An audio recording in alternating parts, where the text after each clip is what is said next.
What do triple layer cakes, segways, skateboarding, and skipping a rock all have in common? I'm going to use them today for analogies to learn and to teach efficient running mechanics. Welcome to Season 2, Episode 10 of the Learn to Run podcast with myself, Dr. Matt Meinerd. This is an educational podcast where you get to vote on the episode topics. That being said, what was the winner? What are we going to talk about this week? You guys chose, and I'm so glad you did. I love this. Analogies.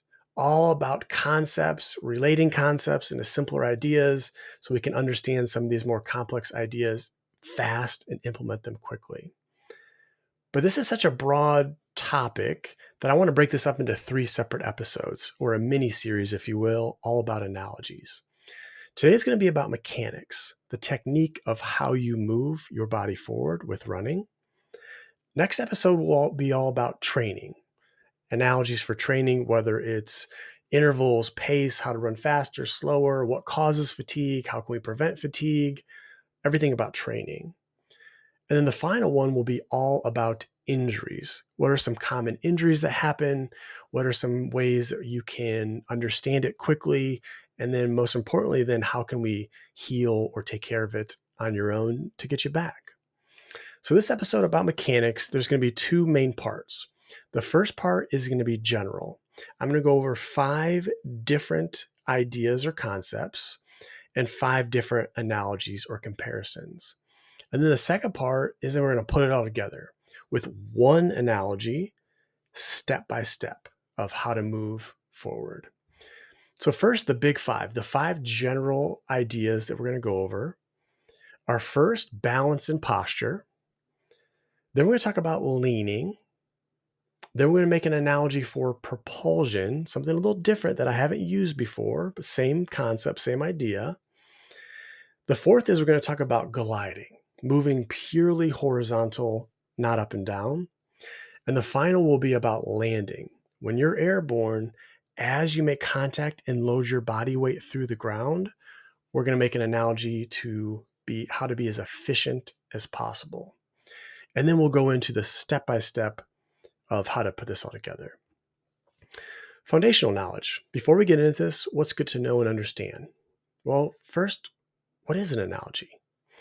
Analogy is simply this. It's a comparison between 2 things or ideas, typically used for the purpose of explaining, teaching, or for clarification. Why do we love analogies so much? They're a way that we can relay this information in easy to understand ways so we can get this information uploaded to you as quickly as possible. I use these on a daily basis with my patients, with teaching. They're just a great way that I can quickly get you to understand something new. And that's how I learn new concepts as well, is tying them to things that I already know as well. So let's go to an example. Let's zoom out big picture. Let's say I'm trying to teach you a new skill. What I want to do is find a skill that you already have, that you already understand, that you already know, correlate the 2, tie them together, and that way you can quickly understand and upload this information. So let's go to an example. Let's say that I have a patient that has low back pain and they have pain with sitting. Sitting is actually aggravating their low back. A way that I can describe why sitting for 8 hours is progressively, every hour that goes by, it's compounding more and more and more loading to the low back, and that's causing their pain. I can use this concept. I do this a lot. You've probably heard this before with Shin Splints episode, season 1, episode 4, where I talked about, let's say your sitting is like you being out in the sun. You haven't been out in the sun for a while. The longer you're in the sun, the higher the susceptibility of you getting a burn to your skin, which is a form of an injury. So let's say that if you go out for an hour and then for 5 minutes, you get out of the sun, you go in the shade, you take a little break, and then you go back into it. Same with sitting. Let's say for 45 minutes, you're sitting, but then for 15 minutes, you stand. The sitting is like the sun exposure. That's where we're getting the harmful or the irritation. and the standing is like the shade. So of that 8 hours, can we break it up into smaller little intervals of sun, being out in the sun, and then going into the shade? And then not just that, is when you are out in the sun, what are some ways that we can, or strategies we can use to try to help protect you in the moment? So maybe going over, if it was the outside analogy, sunscreen to help protect. If it's the sitting analogy, maybe it's changing the seat height. Maybe it's giving you a little bit more low back support. Maybe it's teaching you how to shift your weight and disperse it evenly amongst your legs and not just all on your spine. Another one that I like to use a lot, especially in Charlotte, North Carolina, we've got so many banks here. Everyone's banking, banking, banking, banking. Is I'll talk about debit and credit. When they're sitting, they're spending, and they've only got so much of a budget each day.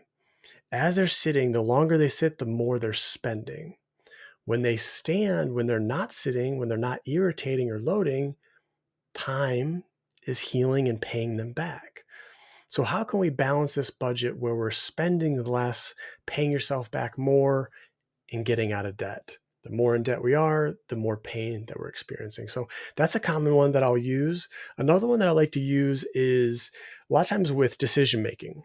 If I have a patient that has, let's say, a calf tightness or a calf restriction, I'll tell them we've got two options. We're going to get there. It's a matter of when, not if, that we can loosen this up. But we can either be a little bit more aggressive or less aggressive. It's kind of like if we're in Charlotte and we're trying to go to Seattle, we can either drive there or we can fly there. Flying is faster, but it's more expensive. So the way that I tie that in is we can either drive to your destination to release your calf. I could do some trigger point release with my hands. I may do some deep pressure, some manual stretching techniques, or we can fly there. We can use dry needling, where I take a thin needle the size of a human hair and I go in and I massage and I release those knots. Well, then you'd say, well, why wouldn't everybody fly? Well, it's more expensive. With the needling, it does cost more and it's more uncomfortable. It's quick, but it can be very uncomfortable versus driving. We'll still get there, but it might take some more sessions. It might take a little bit longer. And I'll use this as an idea. Do you want to fly or do you want to drive as a concept to help with decision making? So let's go over the first one for standing posture. Standing posture, how we stand, whether it's before we start moving forward and running, whether you're standing at a desk, all day when we stand, how can we align the body in such a way that you have the best chance, the best foundation against gravity? Always talk about reverse engineering. If there is this downwards pull, this downwards arrow pulling you down to the ground at all times, that's gravity. Imagine if I put my two hands on top of your head and I push straight down. I'm trying to push you into the ground. How can you align yourself in such a way that gives you the best alignment and the most solid foundation? Here's the analogy. Imagine that you're baking a cake, a 3-layer cake. You've got the bottom level, which is like your ankles. You've got the middle layer, that's like your hips. And then the top layer, that's like your torso. How can I bake this cake and align these 3 sections on top of each other in such a way that if we were to leave it for a day, a week, as gravity's pulling it down, how can we have it be that it doesn't start to shift like the Leaning Tower of Pisa? How can we make sure that it's got this alignment? Well, I want to make sure that all 3 of these sections, these segments, are all stacked vertically. What commonly happens when we stand is either this: people will have their hips forward. So imagine 3 separate boxes. That middle box will be slid forward, and then they're constantly getting some stress to their low back because they're not in quote unquote alignment. And what this usually means is their weight distribution. If I were to push down through their head in this position with your hips forward, you would buckle backwards. So how can I get it so you align your shoulders over your hips over your ankles, so that if I do push down through your head, can I get that force to go to your arches and not break somewhere along the chain? So that's an analogy to think about alignment, stacking your ankles over your hips, over your shoulders. They're all in a line. The cue that I use for this is don't let me knock you over. How could you stand in such a way that if I were to come at any direction, from behind, the side, up top, if I were to push you, what would give you the best chance of not falling over? That's our foundation. That's a good way to think about how we're standing for 2 hours, 3 hours to give us the best chance of weight distribution and not overdoing it or overloading certain structures. If you're not a cake person, simply this: 3 boxes, 3 Amazon boxes. Let's say they're all the same shape and size. We just want to make sure they're stacked one on top of the other and not forward or back. Next, we got leaning. What's the concept? To shift your body weight forward by hinging at your ankles. And why do we want to do this? Well, we want to maximize forward momentum. If we're not leaning forward, we have to work harder to overcome that. We're going to be slowing ourselves down as we're moving forward. So leaning forward, and not just leaning your body weight forward, where you're leaning at is at the ankles. The analogy for this is, imagine you are on a Segway. If you haven't been on one, you can kind of picture it or you can Google it. They're standing vertically. And then what they do is they just lean their body weight forward. Their weight might be towards their heels. They shift their body weight forward. Their hips start to move forward, but they're keeping that stack, the alignment of all 3 of those boxes on top of each other. And then they move forward. That's how we want to think. While we're running, we've got this constant slight forward lean, not to be confused with leaning, hinging at the hips. Because what does that do? If I'm leaning forward, my hips stay back, my weight stays back. So my weight is behind me more. So I'm going to slow myself down. That's how we actually slow down on a Segway, is you would either lean your hips backwards, which is a form of leaning, but it's going to slow you down. So the reason why we have to do this is we have to unlearn, and this is why this is a learned skill. We have to unlearn some reflexive hip strategies for staying within your base of support or your balance or not falling. Imagine this: if you were standing on a raft in the water, if I wanted you to lean forward, hinging at the ankles, what your body would naturally do, because it knows it's going to fall, is it would actually keep your hips back. You would have your shoulders go out in front of your hips. That way you keep your weight within your base of support, which is great for standing.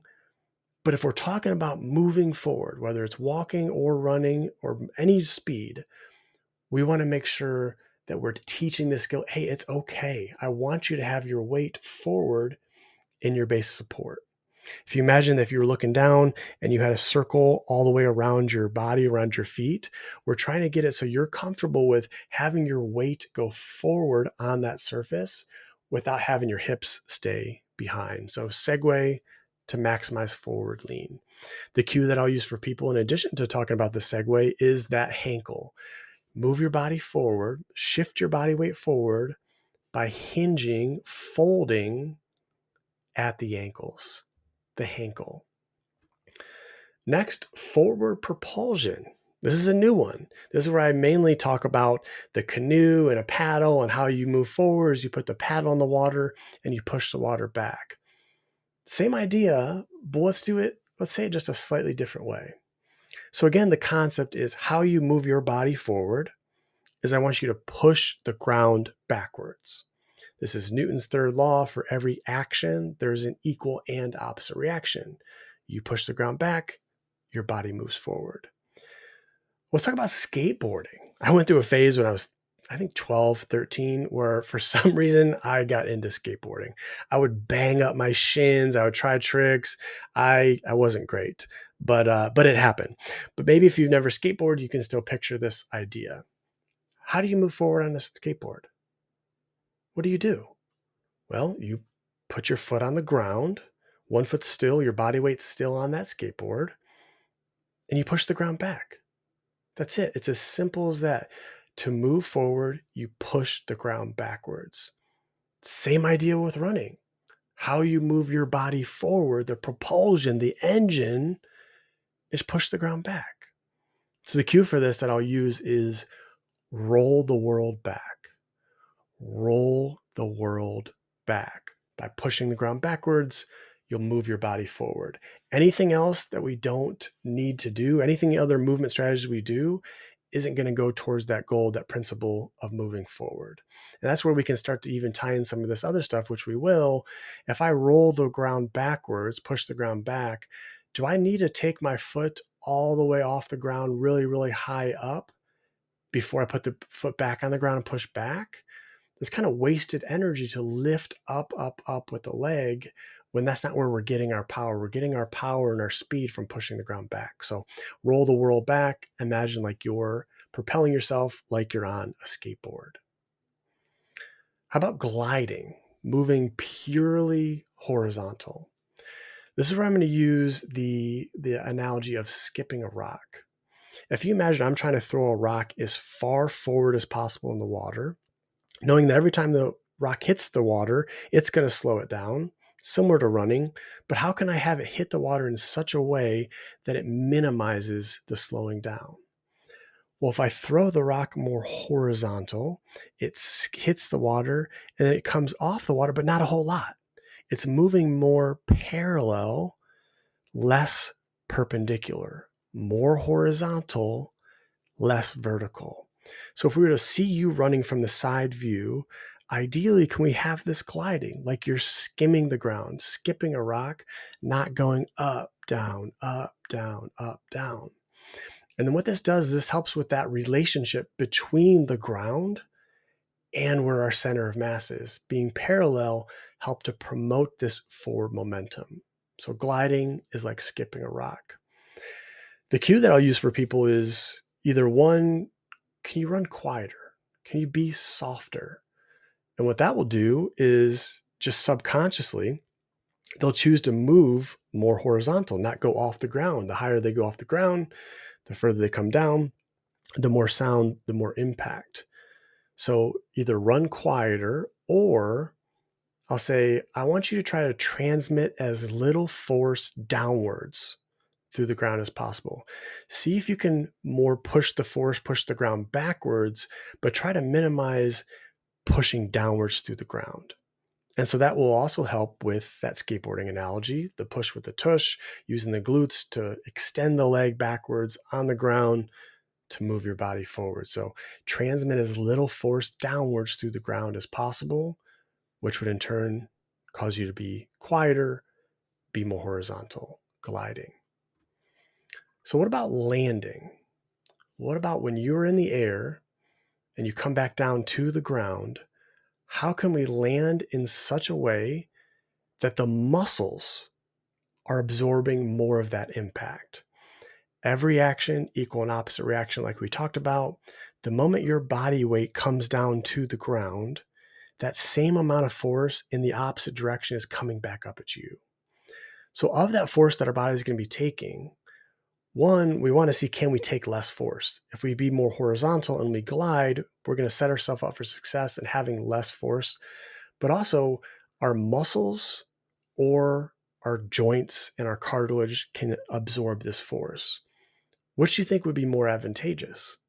Well, the muscles. The muscles are meant for this. The muscles can act eccentrically, we call it, where they're absorbing that force or that impact from the ground. So the analogy that I like to use for this one is, and if you listen to season 1, episode 11, I believe it was, I talked about the cankle muscles, the muscles around the knees and the ankles. Their role, their motto, their mantra is they provide cushion for the tush pushing. And they work overtime for hills, if you remember that. On a flat surface, I want to see, can you move your body forward not using your knees, not using your ankles? I want more to be that your quads, the muscles around your knee, your ankle, are more acting like a spring or shock absorbers.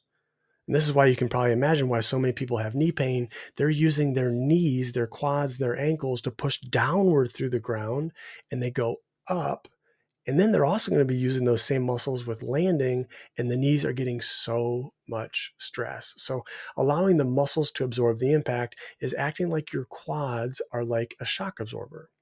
And so this is the back of the t-shirt quote. The knees ease the landing. The knees ease the landing. And so when we see this up and down movement of your body, lower to the ground, higher than the ground, lower and higher, this is ideally where it's coming from. Imagine if I was on a ladder and I jumped off a ladder and landed. As soon as I land, if I have a stiff landing, if you don't see a whole lot of this downwards movement in my body acting like a spring, my joints, my cartilage, and the bones are going to take so much more stress. So ideally, the knees ease the landing. The muscles are more relaxed. That will help you to absorb.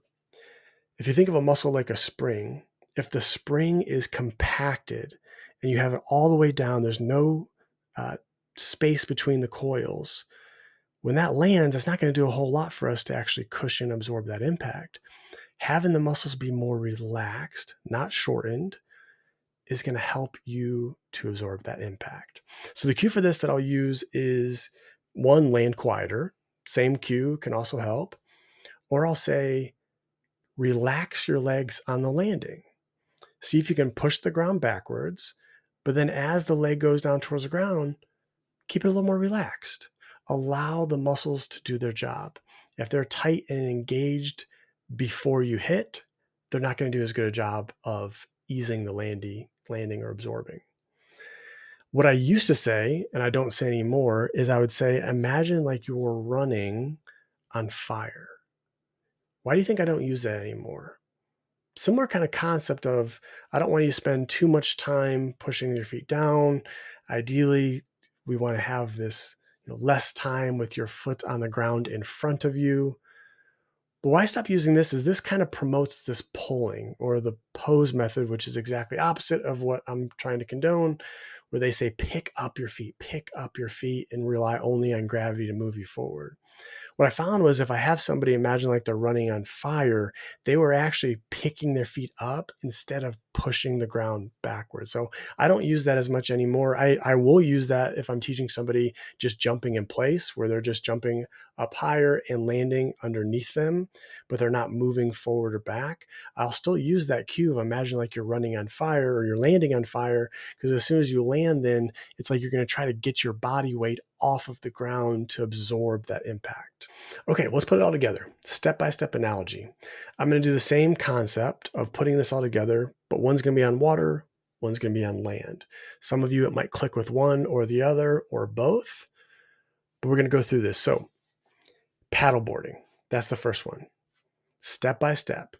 So you're standing on a paddleboard. First thing you're going to do is soften your knees. Why do we do that? Well, one, if we lock out our knees, our quads aren't working to help support us. We're just relying on the congruency of the knee.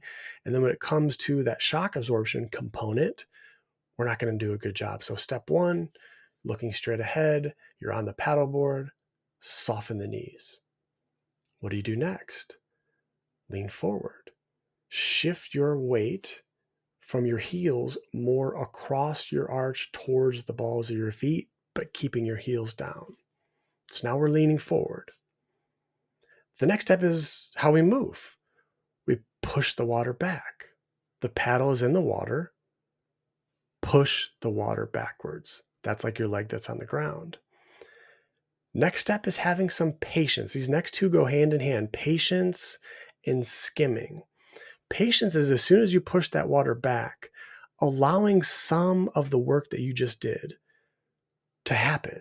Allow your board, your body to continue moving forward. Have some patience. And then the next part of that is skim. As I'm bringing that paddle back forward, I don't need to pick the paddle up out of the water. I can keep it more like skipping a rock. The feet stay closer to the ground, so I'm more skimming the ground.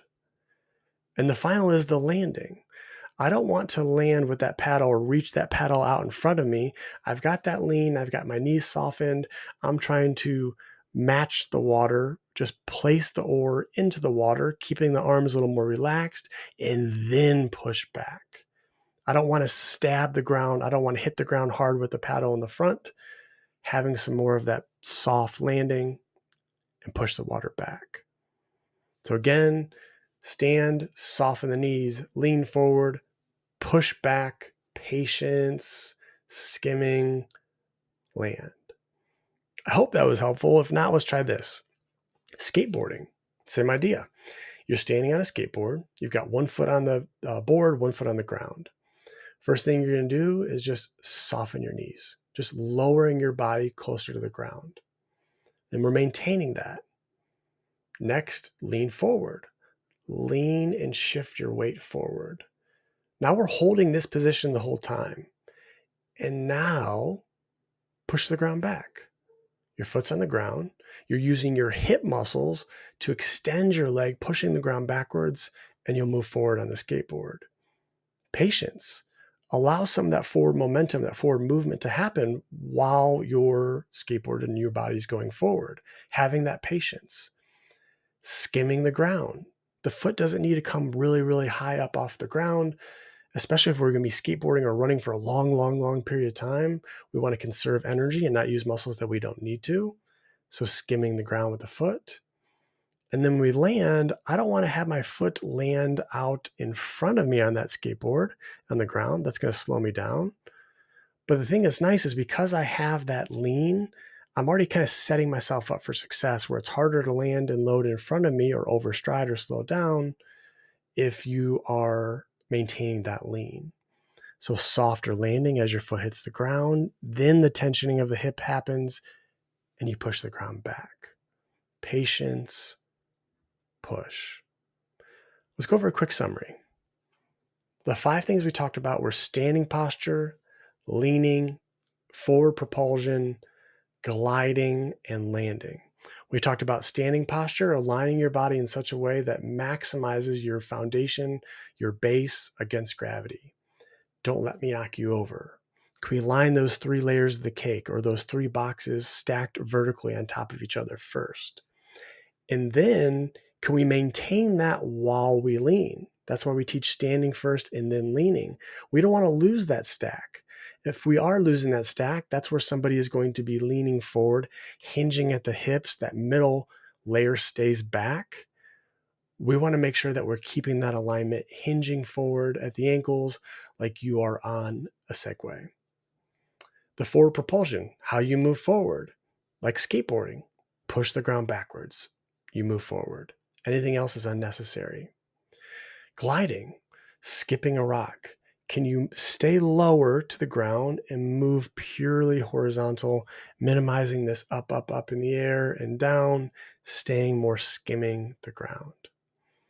The landing, the knees ease the landing, having the legs a little bit more relaxed when it comes to that landing piece and acting more like a shock absorber versus the knees and the quads propelling you, just like it was with that skateboarding analogy. It wouldn't make sense. I wouldn't get a whole lot out of it if the foot that's on the ground while I'm skateboarding, if I just push downwards through the ground and move my body up.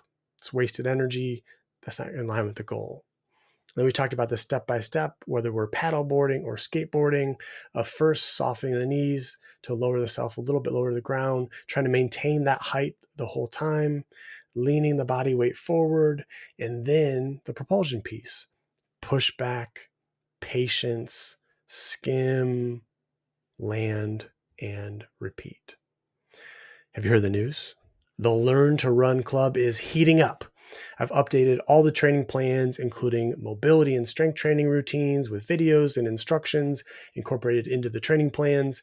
I added some new video instructions. There's a podcast episode link on the long run, so you have something to listen to if you want. You can get a quarterly membership for less than half of the cost of a new pair of running shoes. The 7-day mechanics experience is also included with the membership. That's $179 value. If for any reason you are not 100% satisfied, I will give you a full refund, no questions asked. If you're looking for mechanics only, not training plans, I've got different options for you.